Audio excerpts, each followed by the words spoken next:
এই যে শোনো, আমি পাউলো দিবালার মতো সকলের ক্রাশ না, সার্জিও এগুরোর মতো তোমার জীবন থেকে হারিয়ে যাব না। তুমি আমাকে লিওনেল স্ক্যালোনির মতো বিশ্বাস করতে পারো, আমি কিন্তু ক্রিস্টিয়ান রোমেরোর মতো বিশ্বাসী। হয়তো আমি মাঝে মাঝে লাউতারো মার্তিনেজের মতো ভুল করে বসবো, কিন্তু সাথে সাথে ডিমারিয়ার মতো ম্যাজিক দেখিয়ে তোমায় খুশি করে দিব।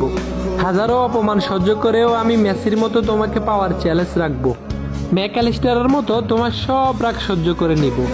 হুলিয়ান আলভারেজের মতো তোমার মনে সহজেই জায়গা করে নিব। তোমার সাথে কখনো দে পাউলের মতো চোখ রাঙিয়ে কথা বলবো না। তোমার মন খারাপ হলে মার্টিনেজের মতো নেচে তোমার মন ভালো করে দিব। তোমাকে নিয়ে কেউ বাজে কথা বললে ওটা মেন্ডির মতো প্রতিশোধ নিব। আমি হয়তো অ্যানজো ফার্নান্দেসের মতো কিউট না, লিসান্দ্রো প্যারাদেসের মতো হ্যান্ডসামও না, আমি হয়তো পাপু গোমেজের মতোই রোগা,